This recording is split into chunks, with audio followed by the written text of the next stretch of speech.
Welcome to SC2x last live event here. I'm Chris Kaplis and I'm joined by Jim Rice, and we're going to talk about a couple things. First, we're going to talk about a quick rundown of the course and give you some key things to remember that you've done over the last 10 weeks. And then we're going to talk about the Chef Yourself case and just kind of go over some of the responses that you guys put in the polls. And then we're going to give you a chance to discuss with each other. We'll do a little breakout session for about 15-20 minutes. And during that time, I'm going to ask you a specific question, and I'll tell you the question now, but I'll recap it before we go on to our break. And the question I want you to focus on in your breakout groups is looking at, in real world, tear yourself away from the Chef Yourself case for a second, and look at the acquisition that Amazon had of Whole Foods, which is an upscale grocer with a small market share, but they're still very niche, but higher level. And what impact would that have on Chef Yourself's market, industry, its industry? And do you think it would help Chef Yourself, hurt Chef Yourself, or have no impact? And so I'll recap that, but that's the thing I want you to be thinking about, and I'll give you some more details. Before we go into Chef Yourself, let's talk about the course. So the whole thing for SC2x, it's the third of the 5 courses, and this is really the transitional one. Whenever you build an arch, you always need a keystone, and the keystone is the thing that holds the arch together. SC2x is the keystone for the whole series from MicroMasters. The first 2 courses, 0 and 1, were all quantitative, dealing with models. We taught you techniques, we showed you how to apply them to make transportation trade-offs, and then the last 2 courses are much more qualitative. We're going to talk about dynamics and how things like global supply chains and disruptions and regulations impact supply chains, and then how to scale it up to bigger sizes. But in the middle is SC2x. The first half is relatively quantitative, and the second half is relatively qualitative. So it's kind of the key of the entire course. It kind of ties things together. And we tie things together by focusing on the design of the flows, the physical flow, the information flow, and the financial flow. So we started off the first 4 weeks solely on the physical flow. And we did 2 things.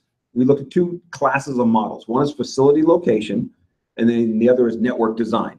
And so we kind of brought those together into a supply chain network design model. And so what we're doing here is applying mixed integer linear programs to help us decide the decision variables, which would be where to locate facilities, where to serve what facility from which other facility, how to bundle customers together, all about the physical flow. So what we're really designing there is the physical flow of goods from origin all the way through to destination. And we did a couple cases with multiple echelons, with the plants, multiple DCs, multiple regional DCs, and how things flow.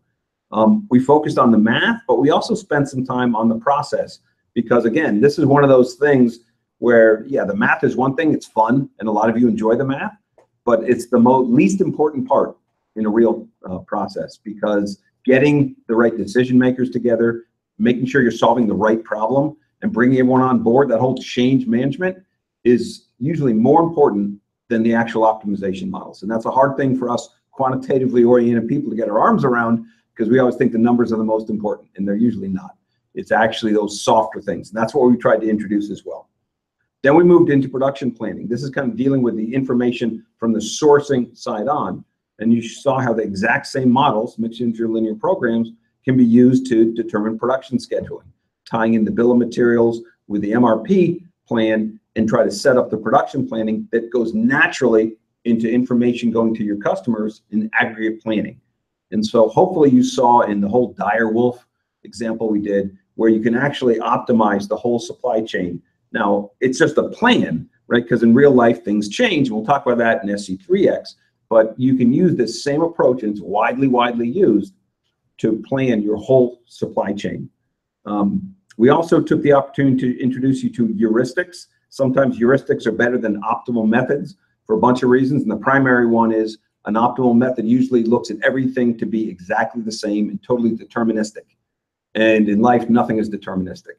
So sometimes a myopic heuristic, like the silver meal algorithm we did for production planning, outperforms an optimal method which looks at a full time horizon. So you have to trade off, do I want to do a heuristic or an optimal method? And there's a lot of trade-offs there. We went into sales and operations planning, which again moves up the information flow with you and your customers, And we went through the process by which that can happen. And finally, we finished up with introducing the last piece of product flow, which is channels. And we defined what a channel is and how it's, there are different channels that are used by the same companies will usually have multiple channels of getting their product to market, whether it's a traditional channel through their distribution centers or direct to store, or maybe a hybrid using an omni-channel approach where you have e-commerce introduced. There's all this different flux, but it all ties together with how you want your product to flow. And the last thing we did on product flow was talked about the reverse flow, because now we have product going out, but especially with e-commerce where returns can be 30% or higher, you need to process the stuff coming back. And it's not just returns. Sometimes you have products which are in a closed loop. And so we tried to tie all those things together when we looked at the physical flow. Then you had your midterm, which I know you all enjoyed. And then we had the next week, we came back and Professor Yossi Sheffi talked about procurement. And this is where we're talking more about the information flow. And so this is the information flow from you to your vendor. And he talked about just general methods of procurement, kind of a standard approach that's pretty common and can be used for any kind of product. And then he went and dove a little deeper into combinatorial options. And these make sense whenever you have a complex procurement, the thing that you're trying to procure, where there might be economies of scope, scale, or other softer constraints you want to enforce. And again, what you found is you use the same mixed integer linear program to solve this problem. And again, it's very widely used. After that, I turned it over to Jim and Jared, and they talked about supply chain finance. So I'll let Jim give a recap on those 2 weeks. Thank you, Chris. And welcome again to all of you, and congratulations on making your way through the course. So in our week 8, 9, and part of week 10, it was a bit of a departure, because instead of living in the supply chain, we actually stepped out and we tried to present to you, the student, the opportunity to look through the CFO's lens, if you will, to understand the supply chain from the financial perspective. And in the first week, we really introduced some of the basic fundamental concepts, how to read an income statement and a balance sheet, understanding the connection between those two. We talked about cost systems. And this goes to your point earlier, Chris, about numbers and how much we love numbers, but how really they're primarily used for helping us make decisions. And the numbers by themselves do not tell us what the right answer is. We have to put that in a broader context. And the same is true in supply chain financial analysis. So we looked at cost systems, and cost systems provide information to the practitioner to understand how his or her system is generating costs vis-a-vis their ability to generate revenue. And then that might lead them to take actions to modify their revenue plans or modify their costs by dealing with the supply chain design itself. We then led to talking about ABC, or activity-based costing, which is a very specific practice that allows firms to understand and make a very clear connection between the cost drivers and the actual cost that's created in the product itself. And it's relatively new, in the last 30 years or so, but it hasn't been so widely adopted that everybody's using it. It's commonly used and provides a much better insight into the actual cost that a firm incurs when producing a product.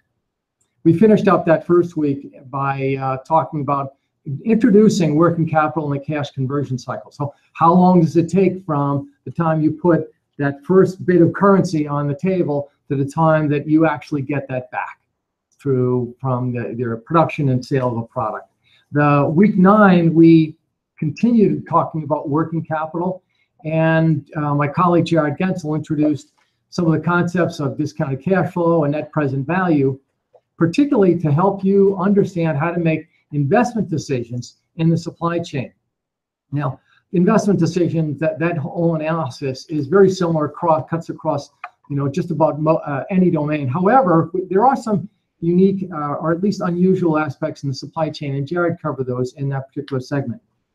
The last piece that we did in week 10, I introduced this concept of supply chain finance. Now, you've heard the term supply chain finance, supply chain financial analysis, and in that segment, I basically suggested that these terms are not very clearly indicative of what this subject matter really is. Supply chain finance, as it's currently used, relates to the the process where a firm basically takes its receivables and goes to alternate parties, third parties, to try and provide some cash for them. And this is driven because in the last, mainly since 2008, we've seen a credit crunch and lack of ability for firms to get cash. And so the buyers are often extending their payables to upwards of 180 days, which means firms have to operate for 6+ months without cash. Hence this need to go out and basically take that receivable and get some cash for that. That's what supply chain finance is about. It's not really directly, it's directly related to the broader subject matter of looking through the CFO's lens to understand the supply chain from a financial perspective. So that's what we did in weeks 8, 9, so 10. For the supply chain finance, that's more about negotiating the payment terms. Well, that's one aspect of it. Sometimes you don't get the chance to negotiate. Yeah. So what have you seen for companies as far as ranges of payment terms? You mentioned an extreme, but what are you seeing that trending over the last couple of years? Oh, the amount of payment terms that a buyer is giving to its supplier. So I went and looked at some of these cash conversion cycles, right. Particularly looked at the payables, and it varies somewhat by industry, but certainly in the consumer products industry, that has increased across most of the large competitors. So it went from about 40 to 45 days, which is probably 3 or 4 years ago, all the way up to, on average, is probably in the 90s. Now, within that particular industry, that segment, the range is upwards of 180 days right. To about 75 days. And some of the more thoughtful practitioners, the customers, I should say, are basically saying, look, we are going to extend our payment terms, but we'll help arrange something so that you can get cash earlier. But it means that the supplier is going to get less than what they bargained for. Yeah, but there's a reason why companies are doing this. Oh, yeah. Right. And so I know I'm talking to someone like Anheuser-Busch, who went in and they do 180 days and they pushed it, except for some industries, they back down. For example, for transportation, they cannot do 180 days. There are no carriers that would accept that. So they had to shrink that. But it's a huge, changing the payment terms are massive. It's a way to get quick cash for the buyer. Yep. Yeah. So it's this concept of supply chain finance is really very powerful, and I think it's grown significantly in the last 8 years or so. Now the fact is, it's been around for a long time. We just didn't call it supply chain finance. We've known it as discounts that the supplier might offer to the customer if they paid early. But that's a form of it's a mechanism to get that cash earlier. But what's interesting, though, is that talking to some CPOs, the chief procurement officers from different companies, when they institute something like this, not all companies complain. A lot just don't even notice. They don't do anything. And so there's a reason. It's like the same thing. I equate it when we did a study back, remember this was about 6 years ago, right after 2008. And the same response with the recession is a bunch of vendors started slow shipping. Or slow steaming, rather. And so they slow down. Instead of taking 26 days, it would take 30 days to get to port. And all of us in our models would say, oh, inventory is going to go up because of, if I slow down my lead time, my safety stock has to increase. And we saw nothing, no impact, because things are so loose. And I wonder if it's the same thing. If I'm a CPO, a chief procurement officer for a large company, why not? Why not try it and see who complains? Go from 30 days to 60 days, and if someone complains, maybe I'll deal with them. But chances are, maybe half the people won't say anything, won't even notice because they're disconnected. I think it's possible to have a win-win. Actually, it's a win-win-win. It's a win for the customer, who basically gets to extend their payments and use what's called OPM, other people's money, for a while, right? And then for the supplier, it can be a win because he or she can actually get cash sooner than what they're accustomed to. Instead of getting cash in 45 days, they can get it in 10 days. And then for the banks who are providing the liquidity, this is wonderful because they get all this additional business. So it helps manage the working capital that's being used in the supply chain. So it really has great potential. Because if you assumed everything gets a 30 days, it's kind of like almost like yield management. Not every company is as sensitive to having to get their cash in 30 days. So if you offer a portfolio, maybe it fits a little better to different people. Yeah, and that's one of the variants in supply chain finance is this idea of dynamic discounting. And so traditionally, the discount is offered on a fairly fixed term. You'd be 2% net, 2% 10, net 30, meaning you'd get a 2% discount if you paid within 10 days.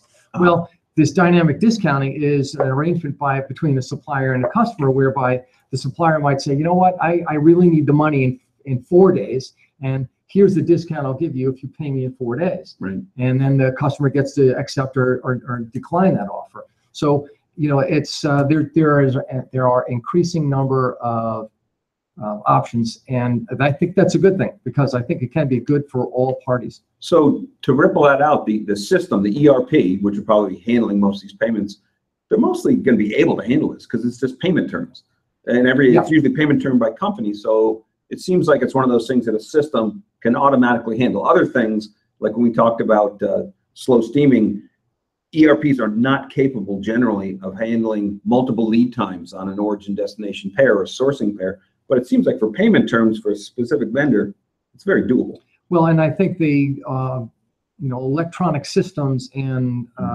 programs that manage your procurement can be very productive and effective in this environment, because in this case, you're really talking about managing days. Yeah. And if you can make that arrangement, say, look, I'm going to pay you in 180 days, but I will pay you 180 days, not at 181, not 179.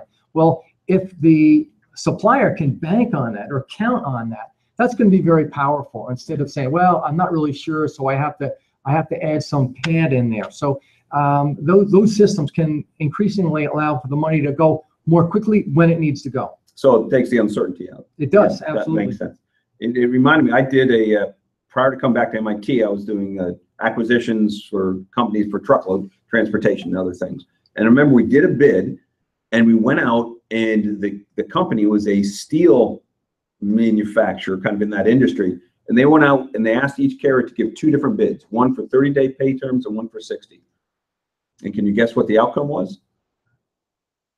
From all the carriers. So they go out and say, okay, carrier, you give me your bid on this lane and we'll pay you in 30 days. Same, give me another bid and we'll pay you in 60 days. Identical rates. I was going to say, There was no difference. Probably they didn't They're not distinguish between sophisticated. that. Yeah. And one of the reasons is the guy who's filling out the procurement, they want to win, right? And they're totally disconnected from the payment terms, because you don't care what the payment terms are. You want to win. So it's kind of interesting how that ties Well, together. and then that goes back to why this segment is important, because we in the supply chain can't just think about winning. We have to think about how this affects the overall business and working capital. I mean, we are in the supply chain, we are really responsible for a lot of the working capital. So we really need to understand that the financial lens and what are the things that we can do to better manage the company's assets. It's so much more fun to win, though. I like to win also. You get your bonus, right? Okay, so then once Jim finished that in the first half of week 10, Jared came in and talked a little bit about metrics, performance metrics within financial. And I came in right after that and talked about operational metrics. And we're kind of similar in that you look at things as an input-output model, and everything can be, all metrics kind of tied to that. You can measure how effective or how you're utilizing your inputs, how effective are your outputs, and how efficient are you transforming inputs to outputs. Whether you're converting receivables into products, whether you're converting shipments into orders, anything that you're looking for in a supply chain, you can turn into a process and measure it. The key things we wanted to let you know is there is no one golden metric that's going to tell you everything. You need a balanced scorecard. You need to make sure you're covering all 3 aspects of a system: the utilization of the inputs, the effectiveness of the outputs, the quality, and then the efficiency or productivity of the transformation. It's pretty common, but we kind of gave you a framework that you can look at that. And then we finished up with organizational design. Again, everything in this course is a design of the physical flow, the financial flow, and the information flow, and finally, organization, which seems so trivial. But when you get to large companies, this is the problem that they have. So we did a large project with BASF, a large chemical manufacturer, 6 years ago, and their problem is they have 72 business units, and each one has its own P&L, profit and loss, but then there's a centralized supply chain. So the question is, what things does the P&L, does the business unit do? What things does corporate do? And how do I set up that level of agreement? How do I set up that service level agreement? Other companies have this exact same problem. Any company with more than one division or region will face this problem. What do I centralize? What do I decentralize? And it's not the same. What I gave in the lesson was just a rule of thumb, and generally things that are more strategic or can be leveraged for economies of scale across the whole organization, centralize those. Decentralize operational things that need that touch. But that's like a broad brush. Do you have any experience from any thoughts on that, the centralized, decentralized? Because you've seen this in a lot of different companies. Well, we've seen that in a lot of the companies we work with, and it's a constant struggle for firms because there's benefits, of course, for centralizing, but then you lose that custom approach and the ability to actually have, very close management of the operations. So we end up with matrix operations, matrix systems a lot. So matrix is where you have, I think I talked about this in the lesson, you have solid lines and dashed lines, and you report to two people, right? Two organizations. Okay. So that was a quick recap of the course. And Sergio, did we miss anything? I don't think so. Okay. I always have to check with Sergio because he's the master of the course. And so we had a couple questions before we get into the case study. William Casper asked if which areas in SC2x are the least well implemented by companies today. Where's the best opportunity to apply what we've learned? Boy, that's a good question because it varies by company. I think some of the easiest things you can take and apply would be some of the finance stuff, to be honest, because a lot of times if you're in a supply chain organization, they're not that financially savvy in a lot of respects. They speak the language of production and lead time, items short, this stuff. They don't transition it into the CFO's talk. I think that can help you personally the most. As far as what companies do the worst or where there's biggest opportunity, besides that, I would say procurement. Procurement is is more often being included in supply chain, at least for indirect goods instead of direct. Remember, direct is for the materials itself that goes into the product. Indirect are the things like transportation, logistics, paper clips, things that don't go into the product itself, which still can be a big buy. And I think some of the things in procurement can be really readily used for really quick gains, as well as longer strategic ones. But what are your thoughts, Jim? And what do you think is the thing that they can is least well implemented by companies today? Well, for large firms, they are going to be very actively managing their working capital. I think the giant firms. But I do think that if your firm doesn't happen to very actively manage working capital, that this concept we spent some time talking about, this supply chain finance, really can make a difference. And that is that's up to you to go out and work together with your finance colleague and help have him or her understand, if they don't, where capital is used in the supply chain and what the opportunities might be for reducing some of that capital. Some of the things could be operational to help you reduce capital, right? A just-in-time system would certainly reduce capital. That's not for everybody. But then you could also do some things, as I mentioned, as we've talked about, using third parties for managing these receivables and the payables. So I think that can be I won't say a quick hit, but a relatively quick hit, because I think it's one of those underutilized and emerging areas of opportunity. It's relatively new to the, it's been around forever, but it's still relatively underemployed. Well, just as an example, this treatment of this concept of supply chain finance, it wasn't until last fall that Harvard Business School produced their first case on that, to my knowledge. And now they have tons of cases. I think about them as being the leaders in this subject area, but looking at it from a supply chain perspective, that just suggests to me, it's just one anecdotal piece of data that says, hey, this is now emerging. Does that say something about Harvard Business School or about the industry? Tim's a grad, so I have to make fun of him for Harvard.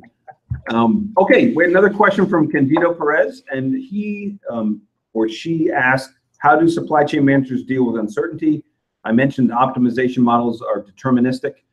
Yes, all optimization models, not all, the vast majority of optimization models you'll see in practice assume a deterministic demand, and everything is deterministic. Dealing with uncertainty, we know this already. If you took SC2x, you should have a good handle on this.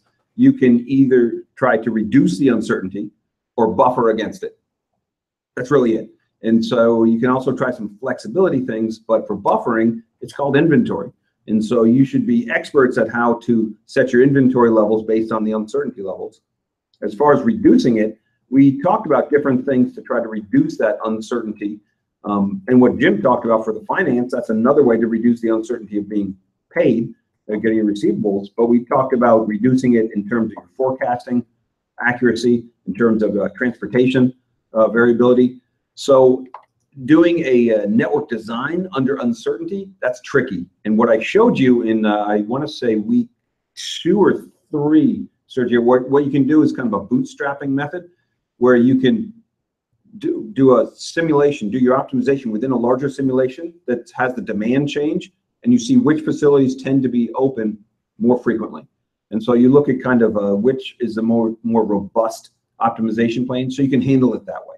But there's a lot of things you can do to handling uncertainty in operational. Strategically, it's a little harder. And we'll talk more about that actually in SC2x when I talk about longer term planning as well as some other techniques. All right. Any other last questions about the course? Nope. Okay. So we introduced this case study. Let me just give you 3 minutes of it.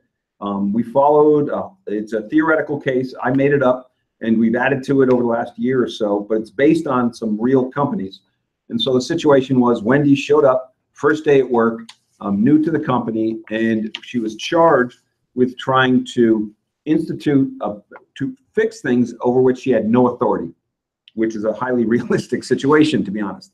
And so what we gave you was a series of interviews she had and questions that she had for different people, try to identify what the fix is. So she talked to the CEO, John Bush, and the transportation director, who was an early employee, talked to the nutrition director, Lisa Cross, the sourcing director, Eddie White, Becky Schick, the kitchen operations director who owns the kitchens, as well as the marketing director, who was new, Linda Chin. And they each had differing opinions on what should be done.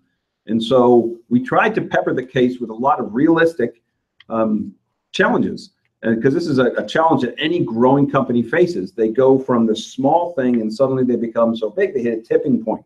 So no one's a generalist anymore. And so you have specialists and people starting having differing opinions of where the company needs to go. And so I asked you a series of polling questions. And the first one was, which of the set of initiatives that I gave you to pick do you think Wendy should start with? Because she had to start with an initiative because she was working with Raj is the CFO, right? The COO, Raj Singh, and trying to understand what should she do first. And so I gave a series of questions, options rather, to establish an S&OP process, create a formal forecasting team, conduct a network design, establish a meal design process for sourcing, kitchen, marketing, and other functions, kind of bringing that together. Redesigning the distribution of the boxes to those new cities. Remember, LA, San Diego, Las Vegas, and Phoenix were the new cities they were adding.